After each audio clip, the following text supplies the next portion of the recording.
So good evening, everyone. We will continue with the discussion on real numbers. We have discussed so many things. We have discussed them about the numbers. Then we discussed about the numbers in little bit more detail. Then we discussed about Euclid's division lemma. Then after Euclid's division lemma, what we did is we solved some question. This was a question that I gave you as a homework, and then these questions we discussed in the last turn. We discussed this question also. Then what happened, we discussed this one also. इसका answer शायद 18 आ रहा था. And then we discussed the lemma in bit detail also. We've solved some of the problems. Okay, after that I ask you to solve your exercise. I mean, know yourself या test your knowledge करके जो था वो मैंने आप लोगों को बोला था solve करके आने के लिए. तो we will solve the questions. I'll just quickly discuss those questions with all of you. I'll just quickly discuss those questions with all of you. If you guys have any doubt in those questions, please tell me. Otherwise, I'll proceed further. कोई doubt है उन questions में? Ah, just write in the message. Just write in the message if you guys have an algorithm. The next thing we are going to discuss is Euclid's division algorithm. Sir ये algorithm क्या होता है पहले ये समझते हैं. उसके बाद हम यूक्लिड्स डिवीजन एल्गोरिदम की बात करेंगे. ठीक है, देखो एल्गोरिदम होता है एक set of process. For example अगर आपको मैगी बनानी है, ठीक है, मैगी बनाने का प्रोसेस क्या होता है? पहले मैगी के पैकेट को फाड़ो, उसके बाद पतीले में पानी रखो, उसके बाद मैगी को डालो, मसाला डालो एंड थोड़ी देर चलाओ, मैगी बन गई. This is how the Maggi is being made. जहां तक मुझे पता है, although I don't eat Maggi, I don't like Maggi, तो जहां तक मुझे पता है मैगी ऐसे ही बनती है. तो this is the algorithm of for making Maggie. It will be same in India, it will be same in America, it will be same in Jupiter. The algorithm for making the Maggie will be same everywhere. So algorithm basically means a set of process, a set of process that is used to do something. अब इस algorithm का use कहाँ आता है sir? जैसे आजकल आपको सभी लोगों को पता है कि the things are being computerised. हर चीज कंप्यूटराइज्ड हो रही है. तो कंप्यूटर के अंदर कोई ब्रेन तो होता नहीं है. तो कंप्यूटर को हम बताते हैं, we tell it the set of processes. For example अगर मैंने कंप्यूटर को बोला भाई I want to calculate 2 + 3. So the computer, my computer doesn't knows what is 2 and what is 3 and how it has to calculate. It doesn't know these things. So there is a set of process that is being fed to the computer, which is called as programming. By using that, it will give me the result 5 or it will give me the result 6. अगर उस programming में मैं कुछ problem erratic कर देता हूँ, तो it will give me some any other result. What I don't know what it will give, but it will give me some other result. So algorithm is a process, is a set process that is used to do something. अब हम बात करते हैं Euclid's division algorithm की. अब sir ये Euclid's division algorithm क्या होता है? Euclid's division algorithm is basically a set of process that is used by the help of which we can calculate the HCF or the highest common factor of two numbers A and B where A is greater than B. क्या बोला मैंने ये बोला कि sir Euclid's division algorithm is a set of process depending upon, based upon, derived from Euclid's division lemma that we have just studied, and it is used to calculate the highest common factor of two numbers A and B where A is greater than B. ठीक है sir? करते कैसे हैं सुनो. अभी इस process को अपन करते कैसे हैं सुनो. मेरे पास दो नंबर्स हैं ए और बी और मुझे एचसीएफ निकालना है ए एंड बी का where A is greater than B. तो सबसे पहले हम क्या करेंगे, I will using the Euclid's division lemma I will write A as I will write A as B times of Q plus R. A को मैं B times of Q plus R के form में लिखूंगा where my r is ranging from 0 to b. इस r की value 0 से b तक कुछ भी हो सकती है. If r is equal to 0, Now, if R is equal to 0, then B is the HCF of A and B. If R is equal to 0, then B is the HCF of A and B. But sir, what if R is not equal to 0? In most of the cases, हमारा R 0 नहीं होगा. If R is not equal to 0, then I have to apply Euclid's division lemma on B and R. Now, this is very important. If R is not equal to 0, I have to apply Euclid's division lemma on B and R. This process will keep on continuing till R is 0. हम इस process को continue रखेंगे जब तक मेरा R 0 नहीं हो जाता. ठीक है. मान लो जब हमारा एक आफ्टर सम प्रोसीजर मेरा R 0 हो गया, तो उस केस में क्या होगा, उस स्टेज पे जो मेरा डिवाइजर होगा that will be the HCF of A and B.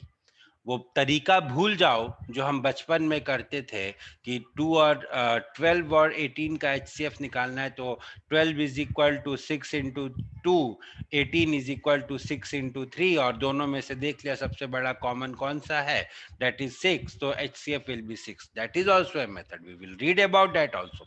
But I have to also learn the calculation of HCF using Euclid's division lemma. ठीक है. तो क्या किया हमने, सबसे पहले हमने A को B times of Q plus R लिख दिया. If R is equal to 0, then the divisor, that is B, will be my HCF.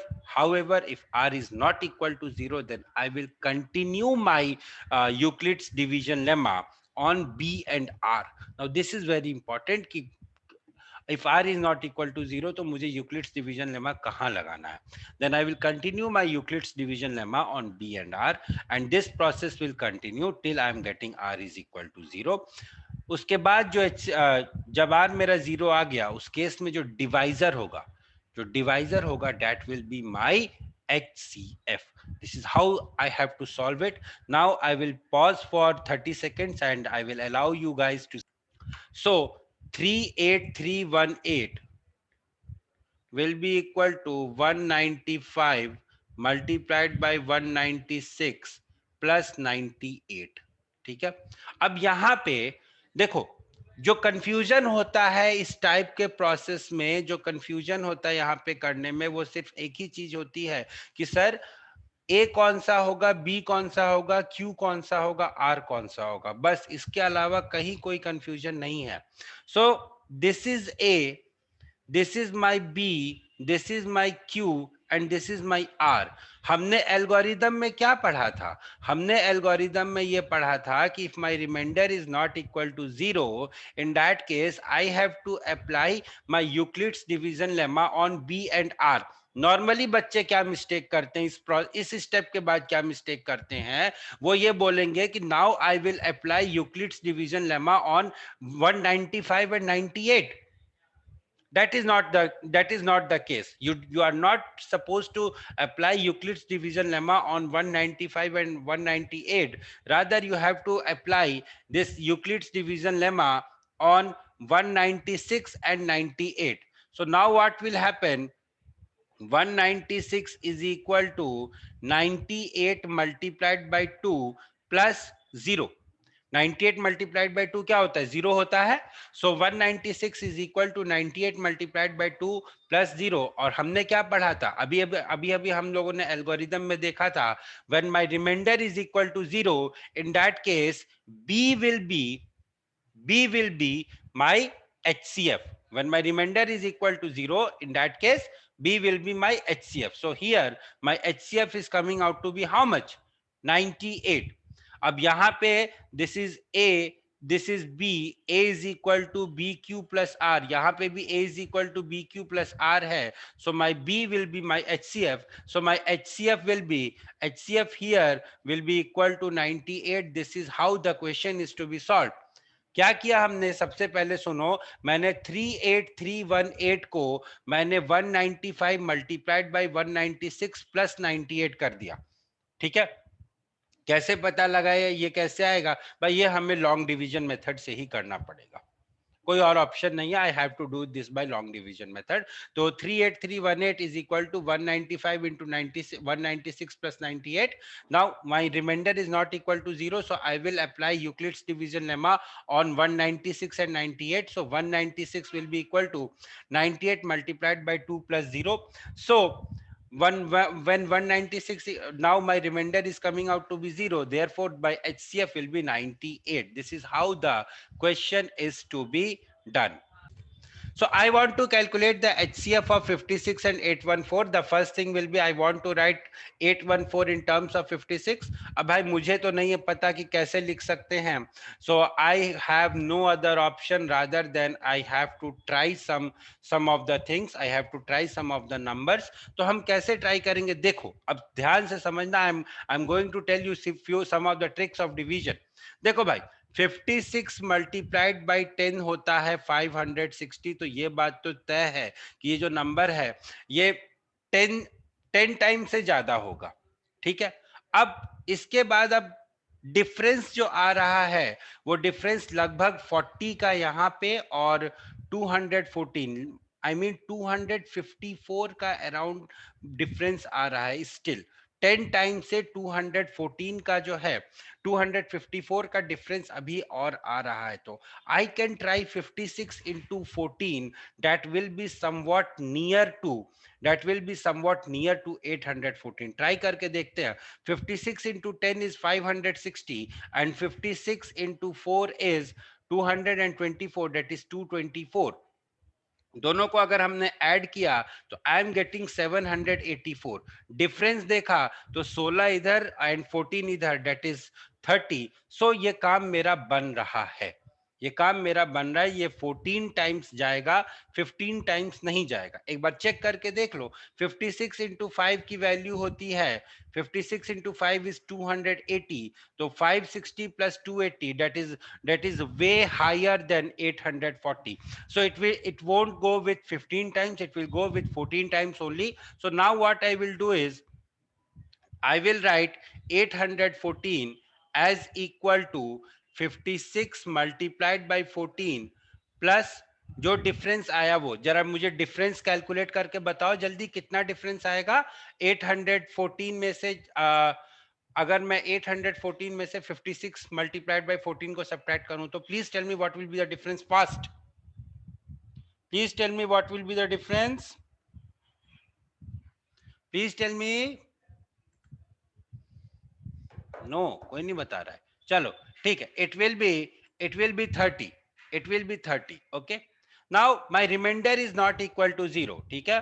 अब ये जो 14 है, this 14 is useless for me, right? I'm not going to use this 14 now.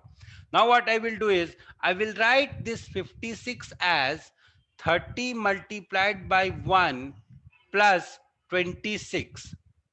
मैं इस 56 को 30 multiplied by 1 plus 26 लिखूंगा. Now what I will do, I will write this 30 as 26 multiplied by 1 plus 4. Okay. Now what I will do, I will write this 26 as 4 multiplied by 6 plus 2. Now what I will do, I will write this 4 as 2 into 2 plus 0. अब reminder 0 आ गया तो HCF मेरा कितना बचा. जब मेरा reminder 0 आ गया तो HCF मेरा कितना हो गया भाई, 2 हो गया ना. This is how the question is to be done. This is how the question is to be done. What I have done is I have started writing my numbers in terms of other number. What I did is I wrote 814 as 56 into 14 plus 30. Now what I did, I wrote 56 as 30 into 1 plus 26. Further, what I did, I wrote 30 as 26 into 1 plus 4. Now what I did, I wrote 26 as 4 into 6 plus 2. Finally, what I did, I wrote 4 as 2 into 2 plus 0. हमने पढ़ा था जिस case में reminder 0 आ जाए वहां पे जो divisor होता है वो क्या होता है, HCF. So this is how the question is to be this is how the question is to be done.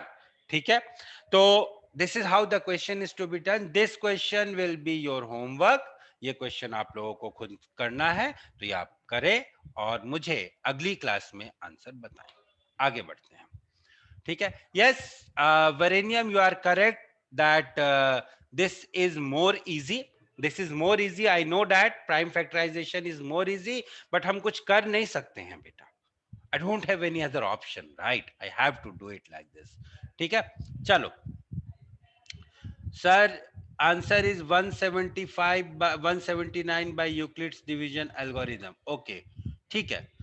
We will see it in the next turn. Okay, चलो यहाँ पे कुछ क्वेश्चंस हैं. एक क्वेश्चन को डिस्कस कर लेते हैं, बाकी क्वेश्चंस आप लोगों के लिए, आप लोगों को करके आना है. 196 वाला अभी तो अपन ने किया था, ऐसा ही एक सवाल. ठीक है, तो मुझे लगता है कि पहला वाला कर लेते हैं. आसान सा सवाल दिख रहा है, या तीसरा वाला भी कर सकते हैं. चलो तीसरा वाला करते हैं, है ना. तीसरा, late us try the third question, that is 867 और 255 का एचसीएफ निकालना है using Euclid's division algorithm. 2 minute रुक जा यार, कर तो लेने दो, सवाल तो करने दो. अब देखो, why I why I selected this. The reason is very simple, क्योंकि मुझे दिख रहा था कि 255 इंटू 3, ये जो 255 है ये 867 जो है वो 3 टाइम से ही जाएगा. 4 टाइम से तो जाने वाला नहीं है. क्यों नहीं जाने वाला सर 4 टाइम से? क्योंकि वो तो 1000 हो जाएगा ना, 4 टाइम से जाएगा तो. So 867 will be equal to 255 multiplied by 3 plus बचा कितना, जरा जल्दी से बताओ. 250, 765, 102 बचा. क्या 102 बचा? प्लीज चेक कर लो यार, कहीं कुछ गलती हो सकती है मेरे से. हाँ ठीक है, 102 बचा. Now what I will do, this 3 is not of any use to me. याद रखना इस चीज को, ये जो 3 है ये किसी काम का नहीं है मेरे लिए. अब हम क्या करेंगे, 255 is equal to 102 into 2 plus 51. अरे वाह, सवाल तो खत्म हो गया सर. हाँ हो गया. Now what I will do, 102 is equal to 51 into 2 plus 0, मिला कितना. अब r मेरा 0 आ गया, तो हमारा जो डिवाइजर होता है वो मेरा HCF होता है. So my HCF will be equal to 51. This is how I am required to solve this question. समझ में आ गई बात? कैसे किया हम लोगों ने? सबसे पहले हमने 867 को इस तरीके से लिखा, फिर हमने 255 को रिमाइंडर जो आया था उसके टर्म्स में लिखा, फिर हमने 102 को रिमाइंडर जो आया था उसके टर्म्स में लिखा. ऐसा करते करते फाइनली जब मेरे पास 0 रिमाइंडर आया तो मेरे को आंसर मिल गया, and the answer is 51. This is how the questions are to be solved. ठीक है सर, समझ में आ गई बात?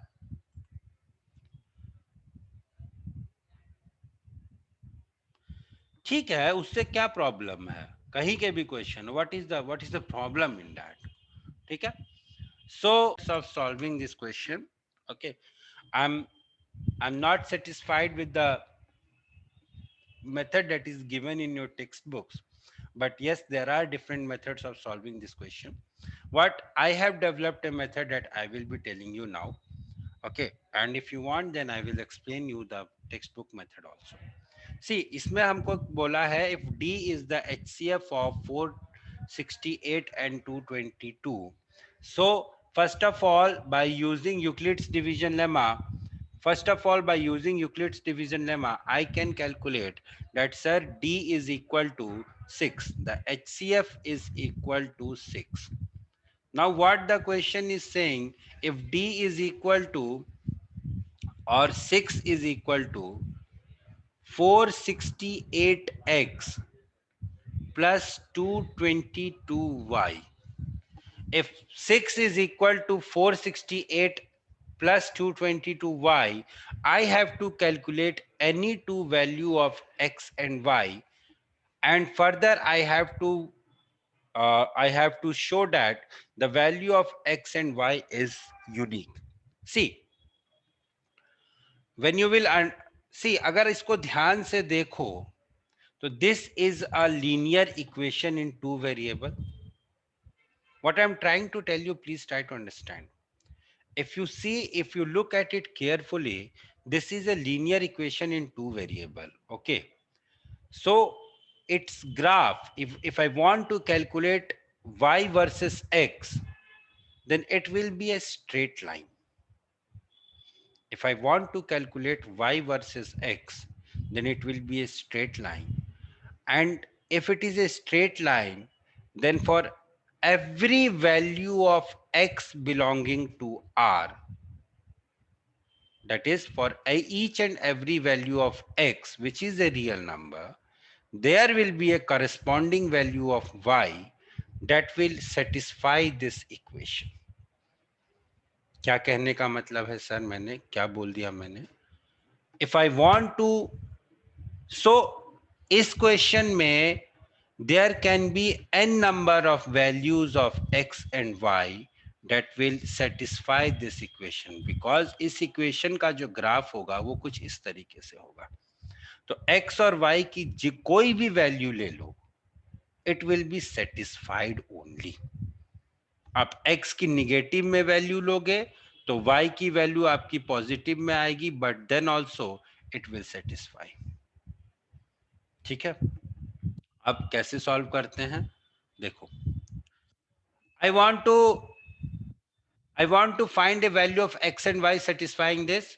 If I put y equal to 0, put y equal to 0, then x will be equal to 6 upon 468. अगर इसको मैंने solve किया तो this is coming out to be 3 upon 234. This is coming out to be 3 upon 234. इसको further solve किया तो this will come out to be 1 upon 78. So if x is 0, so one set of value that is satisfying this equation is 1 upon 78, comma 0. Put करके देख लो, put करके देख लो. x की जगह 1 upon 78 रखोगे तो, और y की जगह 0 रखोगे तो your LHS will be equal to RHS. ठीक है, इसके बाद एक और वैल्यू बता देता हूं. If you put y equal x equal to 0, then y will be equal to 6 upon 222. इसको अगर सॉल्व किया तो ये सीधे सीधे 6 से कैंसिल हो जाएगा. This will B 1 upon 32842, 1 upon 37. So this is coming out to be 1 upon 37. If I have put x equal to 0, then the y value of y is coming out to be 1 upon 37. तो एक value और मुझे मिल गई, वो मिली 0 और 1 upon 37. ठीक है sir, हमने जो पढ़ा था यहाँ पे हमें कहीं पे भी ये नहीं दिया हुआ है कि x and y are integers. अगर x एंड y इंटीजर्स दिया होता तो शायद मुझे कुछ दूसरा मेथड ढूंढना पड़ता, बिकॉज इन दैट केस ये वैल्यू मेरी रिजेक्ट हो जाती. But x and y are not integers. इसीलिए इस टाइप के जो क्वेश्चंस आते हैं इसमें आपके आंसर्स डिफरेंट आएगा, आपका आंसर डिफरेंट आएगा, आपके फ्रेंड का आंसर डिफरेंट आएगा, मेरा आंसर डिफरेंट आएगा. तो इस टाइप के जो भी क्वेश्चंस आते हैं इसमें आपको यही करना है कि first of all you calculate your HCF. Then after calculating HCF, you have to find the value of x and y such that d is equal to something x plus something y. Put at one time, put y equal to 0, you will get one value of x in terms of your d. At one time, put x equal to 0, you will get one value of y in terms of d. So your values will be 0 comma this, 0 comma d upon y, or 0 comma or d upon x comma 0. This will be what your value will be. ठीक है, moving ahead, moving ahead. इस question को try करते हैं. 144 cottons of coke can and 90 carton of Pepsi can are to be stacked in a canteen. If each stack is of same height and is to contain cartons of the same drink, what would be the greatest number of cartons each stack would have? जल्दी से solve कीजिए and tell me the answer. I got the answer. मुझे answer पता है, आप लोग please एक बार try करो और जल्दी से मुझे इस क्वेश्चन का आंसर बताइए.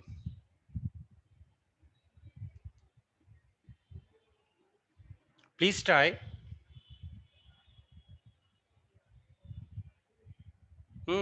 Good. 2. No, No, no, no.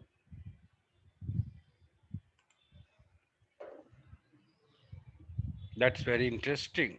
Two. What would be the greatest carton or each stack would have? 18, 18, 18, 18. No, sir is only one. Sir is not 18. Sir is only one. 3. Okay. Very good. 2, 18 and 3. तीन type के answers आ चुके हैं मेरे पास. Application part is important, my dear friends.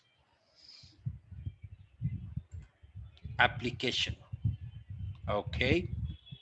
चलो, let us try to see this question. Question क्या बोल रहा है? The question is saying, in a canteen there are 144 cartons of Coke and 90 cartons of Pepsi, and there are to be stacked. इनको store करना है, ठीक है. एक स्टैक में सेम हाइट तक हो सकते हैं and it has to contain the same drink. एक स्टैक बनाया, ये मान लो इतना लंबा हुआ, और इसमें अगर पेप्सी के ही ड्रिंक्स हैं तो खाली पेप्सी के ड्रिंक्स होंगे, और अगर कोक के हैं, यहाँ पे अगर कोक है तो इसमें सिर्फ कोक ही होगा. इस टाइप का कुछ होना चाहिए. तो क्वेश्चन देख के मुझे ये समझ में आ रहा है सर कि basically what they are asking me is, एक स्टैक में मैं ऐसे नंबर रखूं, एक ऐसा नंबर रखूं, क्योंकि they have already said that it has to contain the same drink and it has to be have same height. Same height का कैसे होगा? जब नंबर ऑफ कार्टन्स हर स्टैक में कॉमन हो. इस स्टैक में भी कॉमन हो, इस स्टैक में भी कॉमन हो, इस स्टैक में भी कॉमन हो. अगर मान लो यहाँ पे 5 है तो यहाँ पे भी 5 होने चाहिए, यहाँ पे भी 5 होने चाहिए. तो ये जो नंबर होना चाहिए, that has to be somewhere related to 144 and 190. जो हमारे टोटल नंबर्स दिए हुए हैं उनसे किसी ना किसी तरीके से रिलेटेड होना चाहिए.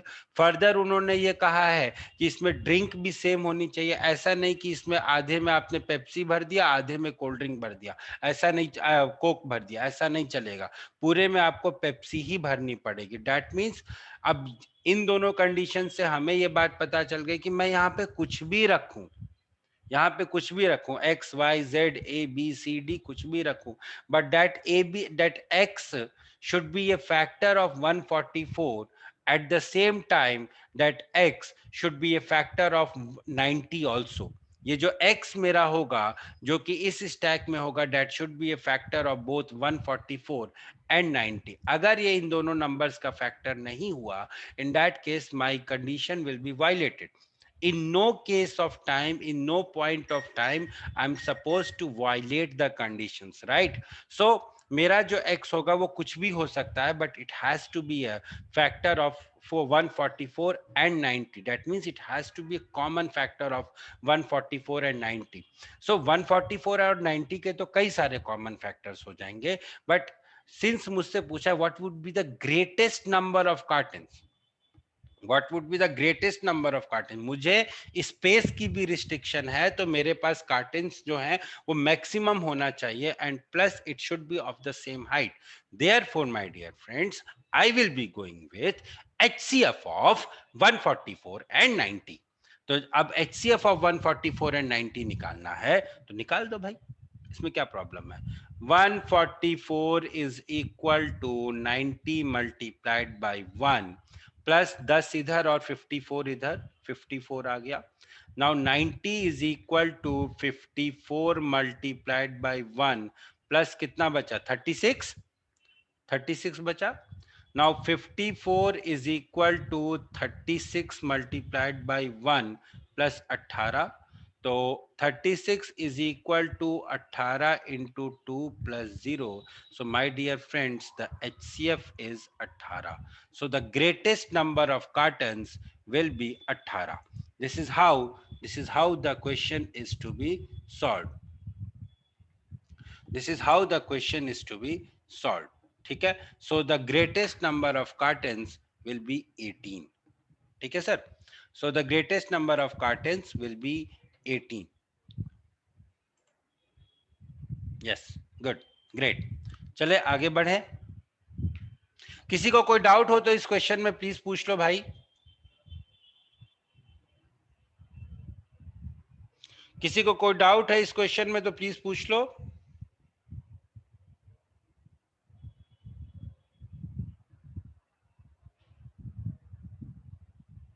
कोई डाउट है भाई?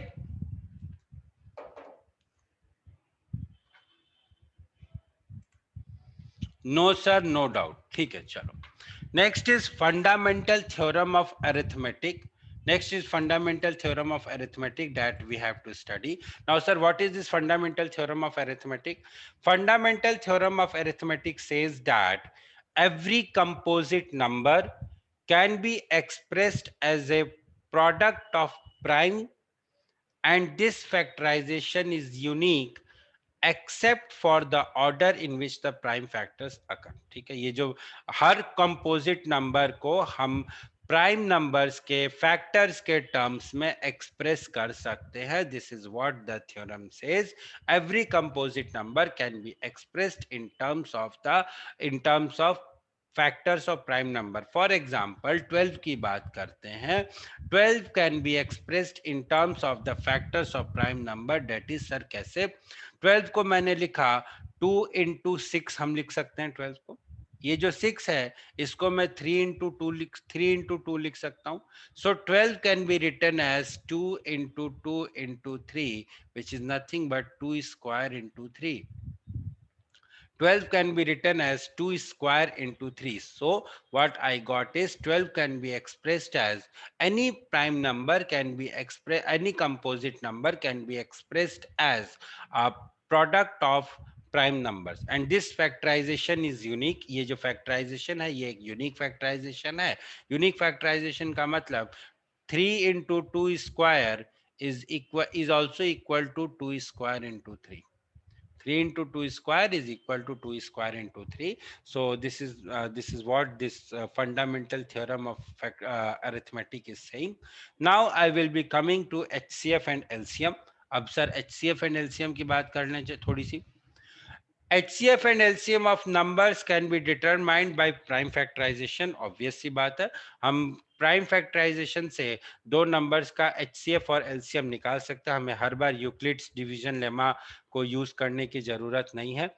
दिस इज, अब देखो कैसे निकालेंगे, चलो समझने की कोशिश करते हैं. Let us try to understand. Although यहाँ पे फॉर्मूला दिया हुआ है. दो नंबर्स हैं 12 और 18. दो नंबर्स हैं 12 और 18. मुझे इन दोनों नंबर्स का सबसे पहले अपन HCF निकालते हैं, उसके बाद अपन LCM निकालेंगे. तो 12 को I can write as 2 square into 3 और 18 को I can write as 3 square into 2. HCF क्या होता है? HCF होता है बेटा वो बड़े से बड़ा नंबर जो कि 12 को और 18 को दोनों को डिवाइड कर दे. तो ऑब्वियस सी बात है वो जो नंबर होगा वो 2 की पावर कुछ होगा और 3 की पावर कुछ होगा. 5 की पावर तो हो नहीं सकता है क्योंकि 5 की पावर तो यहाँ पे भी 0 है, यहाँ पे भी 0 है. चाहो तो लिख दो, चाहो तो मत लिखो, क्योंकि anything raised to the power 0 is 1. So that number will essentially be of the form 2 की पावर समथिंग मल्टीप्लाइड बाय 3 की पावर समथिंग. ठीक है, ये बात तो समझ में आती है. Now what I will do is I'll check. So that number should be a divisor of this number also. That number should be a divisor of this number also. अब यहाँ पे आओ, 12 के पास आओ. 12 की जो हाईएस्ट पावर, 12 का जो प्राइम फैक्टराइजेशन है वो 2 स्क्वायर इंटू 3 है. 18 का जो प्राइम फैक्टराइजेशन है ये 3 स्क्वायर इंटू 2 है. तो 2 की लोएस्ट पावर उठा लेते हैं. 2 की लोएस्ट पावर क्या है यहाँ पे? इन दोनों में मिला के 2 की लोएस्ट पावर क्या है? 2 है. इन दोनों में मिला के 3 की लोएस्ट पावर क्या है? 3 है. So basically the HCF of 12 and 18 will be 6. The HCF of 12 and 18 will be 6. HCF निकालने के लिए हम लोग क्या करते हैं? The product of the smallest power of each common factor is called as the HCF. LCM की बात करते हैं इसी तरीके से, लॉजिक से समझ के पढ़ेंगे तो ज्यादा याद करने की जरूरत नहीं है। LCM will be the number that will come in the table of both the numbers. तो 12 के टेबल में भी आना चाहिए और 18 के टेबल में भी आना चाहिए। तो 12 के टेबल में आना चाहिए, इसका मतलब वो नंबर में, उस नंबर में 12 की इस उस नंबर में 2 की हाईएस्ट पावर तो होनी ही चाहिए, तो 2 स्क्वायर कर दिया। And similarly it should contain the highest power of 3, that is 2 square into 3 square, that will give me 36. So what I'm having, HCF contains the product of the smallest power of each common factors, whereas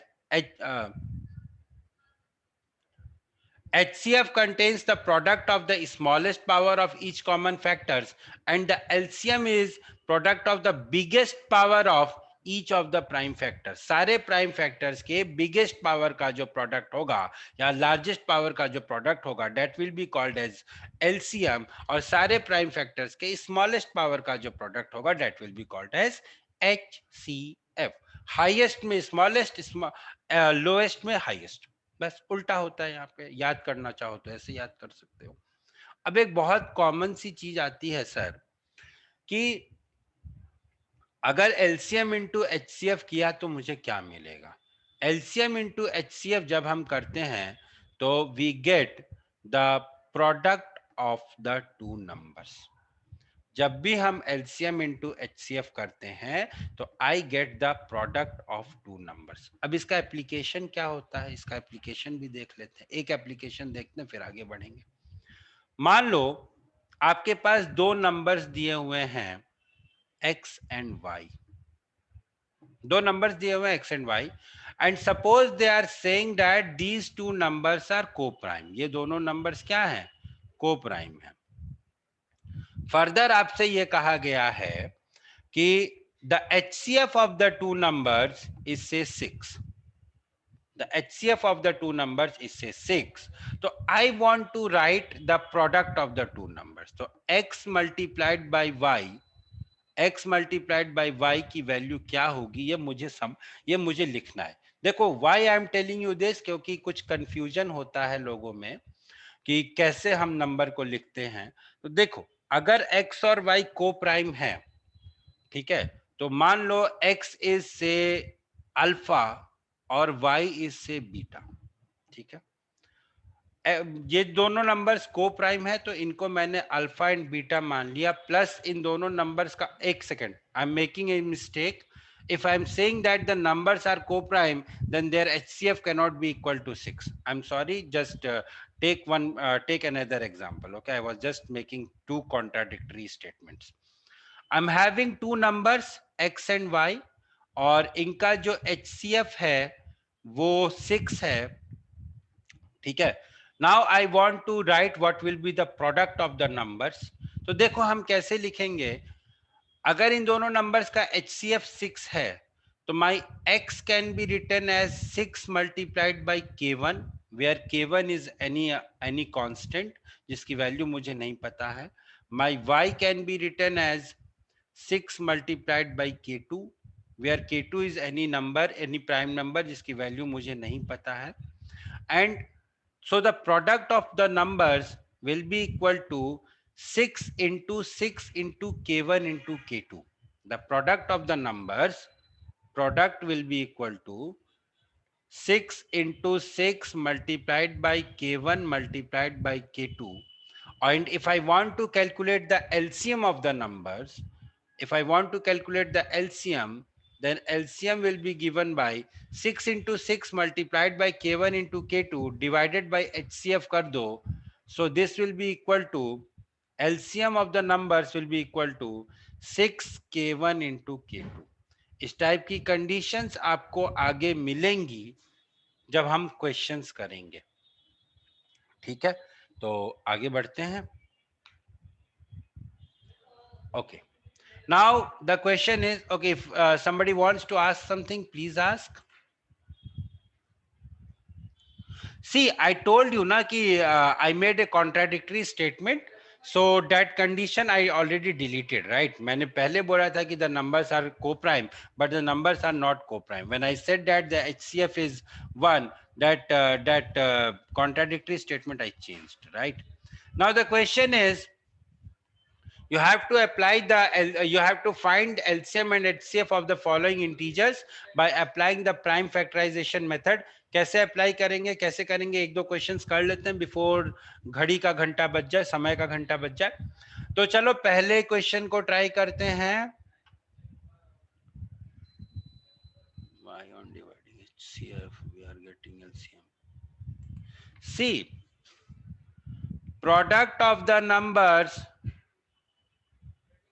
is equal to LCM into HCF. तो अगर आप HCF से divide करोगे, this is the linear equation my dear friend, LCM will be equal to product divided by HCF. This is what is done. ठीक है.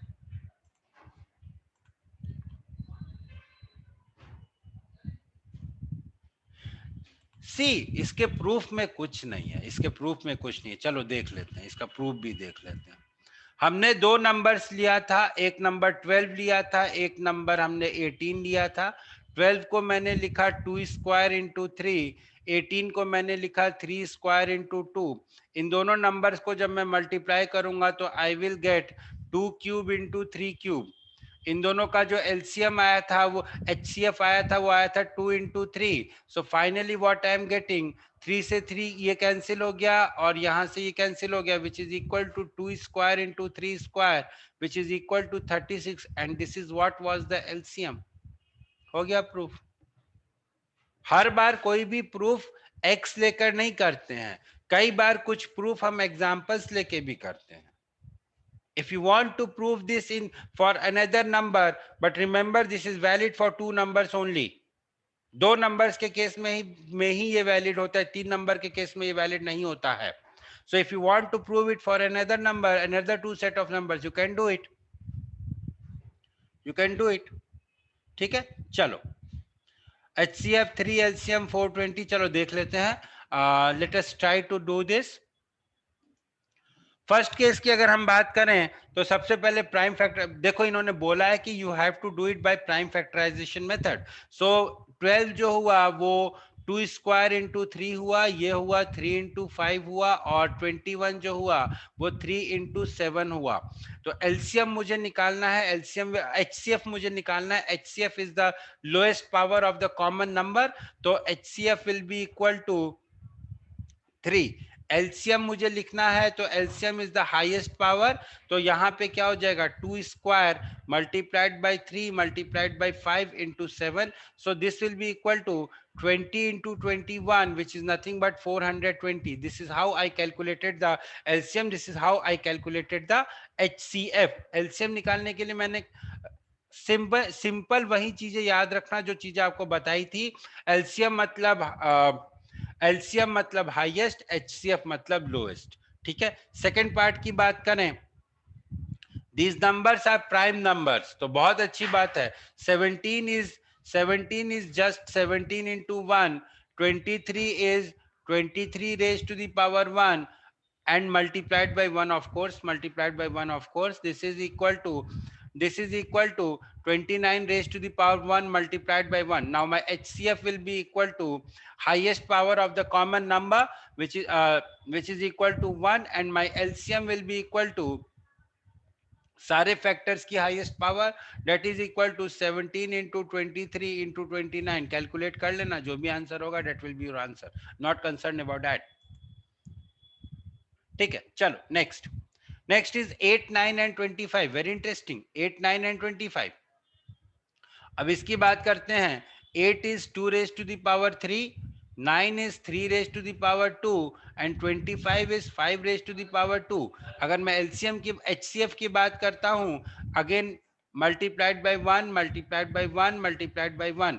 अगर मैं HCF की बात करता हूं तो ये 1 हो गया, और अगर मैं एलसीएम की बात करता हूं तो LCM will be equal to 2 raised to the power 3 multiplied by 3 raised to the power 2 multiplied by 5 raised to the power 2. Calculate कर लेना, जो भी आंसर है that will be your answer. ठीक है sir. So this is how the things are to be done. Okay, this I will help you out in the next class, because the time is run is almost over.